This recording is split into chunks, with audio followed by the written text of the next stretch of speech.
Hello, नमस्कार. मी सीमा आणि आजच्या व्हिडिओमध्ये व्हॅक्यूम क्लीनर मी कसा क्लीन करते हे मी दाखवणार आहे. तर हा आहे व्हॅक्यूम क्लीनरचा सेटअप.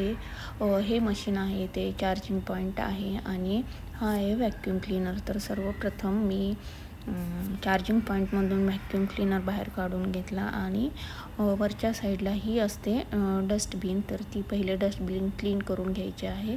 व्हॅक्यूम क्लीनर इथे जी काही घाण आहे ते साठवून ठेवतो आणि नंतर मग या चार्जिंग पॉईंटमध्ये नंतर सगळे कलेक्ट करून घेतो. तर डस्टबिनमधला हा आहे फिल्टर. तर या फिल्टरमध्ये सगळे छोटे छोटे धुळीचे कण पार्टिकल साठवून राहतात, एकदम मायक्रो लेवलचे. जर तुम्हाला धुळीची ॲलर्जी असेल तर तुम्ही नक्की मास्क घालून ही सफाई करा, कारण खूप छोटे छोटे पार्टिकल असतात तुम्हाला, जेणेकरून त्याची ॲलर्जी होणार नाही.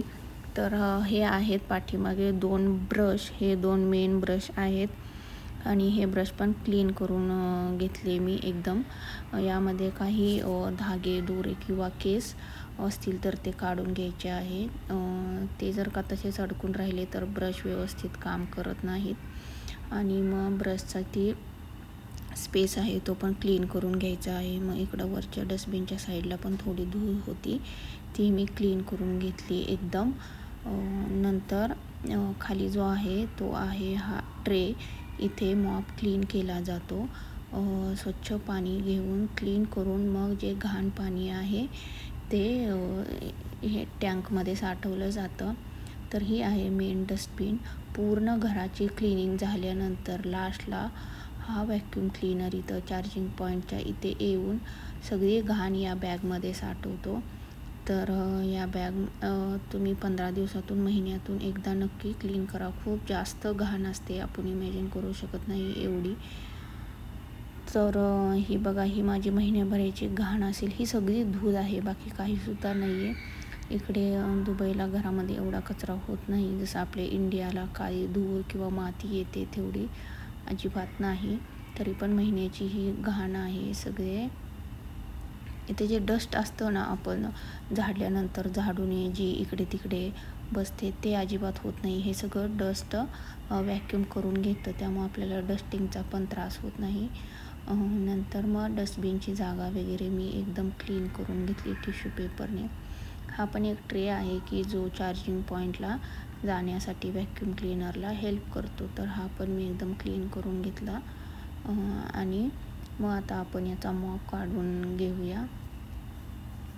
हा मॉप पण एकदम इझी आहे काढायला आणि वॉश करायला पण. हा मॉप ॲटोमॅटिक क्लीन होतो. आपण मशीन ऑन केल्यानंतर 15 ते 20 मिनिटांनी प्रत्येक व्हॅक्यूम क्लीनर चार्जिंग पॉईंटला जातो आणि तिथे मॉप क्लीन करून घेतो. त्यामुळे मॉप एवढा घाण होत नाही. तरी पण महिन्यातून किंवा 15 दिवसातून एकदा तुम्ही मॉप क्लीन करून घ्यायचा गरम पाण्यातून किंवा तुमचे डिटर्जंट किंवा लिक्विड असेल त्याने.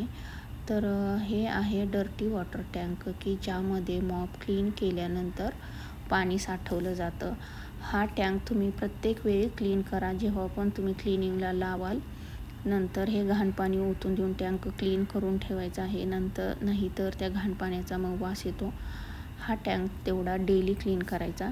मग हे जे ऑल पार्ट आहेत ते तुम्ही महिन्यातून एकदा क्लीन केले तरी, डीप क्लीन केलं तरी चालते.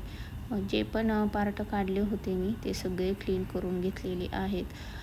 काही चिकट पदार्थ, मुलांचे चॉकलेट्स, कॅन्डीज किंवा आपले पण खाण्याचे काही पार्टिकल असतील तर ते एकदम ब्रशने व्यवस्थित क्लीन करून घ्यायचं आहे. आणि हा ट्रे सगळ्यात जास्त घाण होतो, कारण माती किंवा काही कण धुळीचे वगैरे असतील तर ते इथे अडकून राहतात. आणि हा जो फिल्टर आहे तो एकदम जेंटली क्लीन करायचा आहे, कारण तो एकदम सॉफ्ट असतो. इथे मॉप पण मी लिक्विड टाकून क्लीन करून घेतला, पण मॉपमध्ये काही एवढी घाण निघाली नाही, कारण तो ॲटोमॅटिकली क्लीन केला जातो मशीनमध्येच, त्यामुळे एवढी गरज नाही. मग नंतर हे जे आपण सगळं क्लीन करून घेतलेलं आहे ते एकदम ड्राय करून घ्यायचं, एकदम सुकवून घ्यायचं आहे उन्हामध्ये. इकडे माझं 3 ते 4 तासातच सुकून गेलं होतं, कारण इकडे खूप जास्त गरमी आहे. म्हणजे पण आपण वॉश केलं होतं ते सगळं असेंबल करून घेऊया. सगळ्यात पहिले ही मेन डस्टबिन.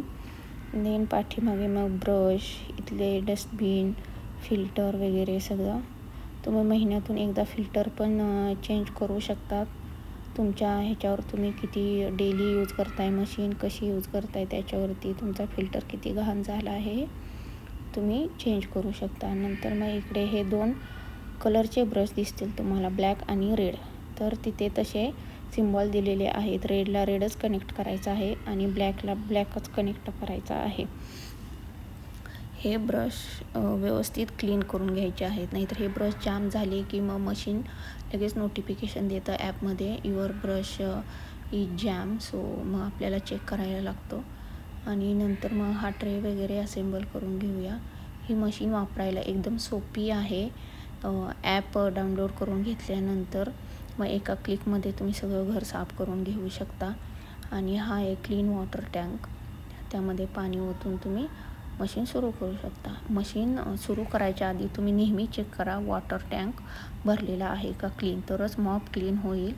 आणि मग अशा एका क्लिकमध्ये तुम्ही व्हॅक्यूम क्लीनर सुरू करू शकता. एकदम इझी आहे वापरायला. आणि तुम्हाला अजून काही माहिती हवी असेल तर नक्की सांगा. आजच्या पुरतं एवढंच. थँक्यू. बाय.